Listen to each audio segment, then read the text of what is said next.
माता पार्वती के नंदन विघ्नहर्ता गजानन जी की जय। संकष्टी चतुर्थी की व्रत कथा। एक बुढ़िया का लड़का सवेरे गाय चराने जंगल में जाता और सांझ पड़े घर आता। सारे दिन की मेहनत के 4 टके रोज के मिलते थे, जिससे माँ बेटों का गुजर बसर होता था।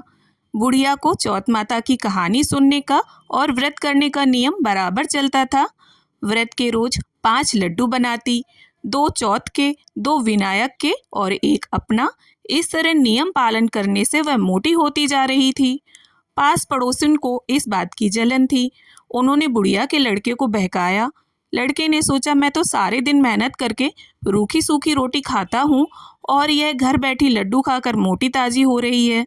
इस सोच के कारण वह एक दिन गाय चराने नहीं गया और छुपकर बैठ गया। उस दिन चौथ थी। बुढ़िया 2 पैसे का घी ले आई, सदा की तरह 5 लड्डू बनाए और भोग लगाया। लड़का चुपके चुपके सारी बातें देख रहा था। दूसरे दिन वह बुढ़िया से बोला, माँ, मैं बाहर कमाने जाऊंगा, यहाँ कमाई थोड़ी कम है। बुढ़िया ने समझाया बुझाया, पर वह नहीं माना तो बुढ़िया ने हाँ भर दी। जाते समय कुछ अनाज के दाने और 1 कलसी पानी की दी। इनसे वह रोज कहानी सुना करती थी। जाते वक्त बुढ़िया ने समझाया कि ये दोनों चीजें तेरी संकट में सहायता करेंगी, तो सदा इन्हें अपने पास संभाल कर रखना। सवेरे ही लड़का चल पड़ा और चलते चलते रास्ते में एक नदी आई। बरसात का मौसम था। नदी में पानी चढ़ा हुआ था। पार जाने का कोई रास्ता नहीं था। बड़ा दुखी हुआ। बुढ़िया की बात याद करके उसने हाथ में अनाज के दाने लिए और विनती करी कि हे चौथ माता, मेरी माँ मेरे लिए ही तेरा व्रत करती थी, तो बहता पानी कम जाए और मुझे पार जाने का रास्ता मिल जाए। इतना कहकर कलश में से पानी लेकर छांटे दिए। रास्ता मिल गया। लड़का पार हो गया। आगे जंगल पहुंचा तो एक शेर मिला। लड़के के होश उड़ गए। उसने झट से अनाज के दाने हाथ में लिए और विनती करी कि हे चौथ माता, अगर मेरी माँ ने मेरे लिए व्रत किए हैं तो यह शेर गाय में बदल जाए। पानी के छींटे देते ही शेर गाय में बदल गया और चरने लगा। लड़का आगे निकल गया। सांझ होते होते एक गांव में जा पहुंचा। गांव में घुसते ही एक बुढ़िया का घर आया।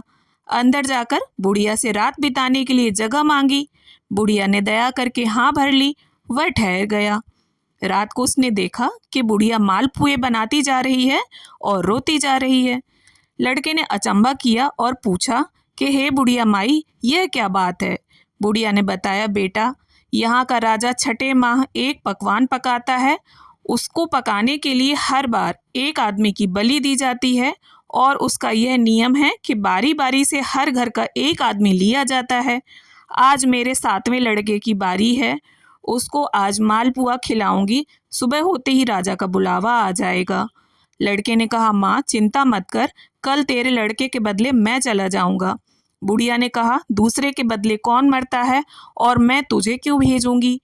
लड़के ने कहा, नहीं मैं जाऊंगा, ला मालपुए मुझे खिला। बुढ़िया ने मालपुए खिला दिए। लड़का खाकर सो गया। सुबह होते ही राजा का सिपाही आया और बुढ़िया ने उस लड़के को उठाने के लिए बर्तनों की आवाज की और बड़बड़ाना शुरू किया।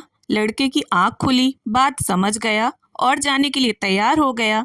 जाते वक्त उसने अपनी लाठी और कंबल बुढ़िया को संभलवाई। कहा, मैं आकर ले जाऊंगा। बुढ़िया ने कहा, मैं संभाल कर तो रख दूंगी, पर मैंने तो गए हुए को आज तक वापस आते नहीं देखा। पर यदि तुम विश्वास रखते हो तो ठीक है, भगवान तुम्हारी रक्षा करे। लड़का चला गया। जगह पर जाकर लड़के ने देवताओं को याद किया और अनाज के दाने निकालकर पानी की घंटी ली और चौथ विनायक को याद करके अपने चारों तरफ देखा और एक चौकी पर बैठ गया। कजावा चिनकर आग लगा दी गई।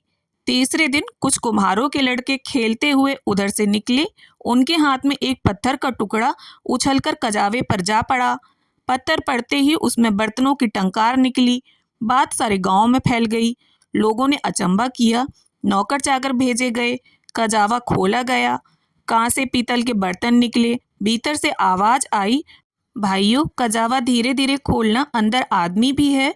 उन्होंने सुझाव दिया कि यह आदमी की आवाज है, तुम लोग डरो मत। आखिर सारा कजावा खोला गया। लड़का चौकी पर हंसता बैठा मिला।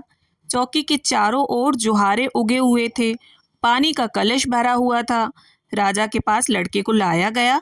राजा ने सारा किस्सा सुनना चाहा। लड़के ने बताया कि मेरी माँ चौथ विनायक का व्रत करती थी और उसी ने आते वक्त मेरी रक्षा के लिए यह अनाज और पानी का कलश दिया था। राजा ने भाग्यवान लड़का देखकर अपनी लड़की का ब्याह उससे कर दिया और चौथ का व्रत करने का ढिंढोरा पिटवा दिया। कई दिन बीत गए। राजा के बेटों की बहुओं ने ननंद को ताना मारा कि बाई, जो पेट से निकले हांडी से नहीं। राजकुमारी ने अपने पति से कहा, माय जहाँ मायका और सास जहाँ ससुराल। लड़का भी बात समझ गया और उसने राजा रानी से जाने की आज्ञा मांगी और अपने गांव की ओर अपनी पत्नी को लेकर चल पड़ा। गांव के पास पहुंचते ही देखने वालों ने बुढ़िया को खुशखबरी दी। बुढ़िया को विश्वास नहीं हुआ। उसने उपले के ढेर पर चढ़कर देखा, बेटा बहू आते दिखाई दिए। बुढ़िया ने चौथ विनायक को बार बार नमस्कार किया। बेटे बहू ने आकर बुढ़िया के पैर छुए। घर में आनंद छा गया। गांव में चौथ के व्रत का ढिंडोरा पिटवाया और बोला गया, सब कोई व्रत रखे, कहानी सुने, 12 नहीं तो 4 और 4 नहीं तो 2, पर संकष्टी चतुर्थी के व्रत जरूर रखे। हे चौथ विनायक महाराज, सबकी मनोकामना पूरी करना।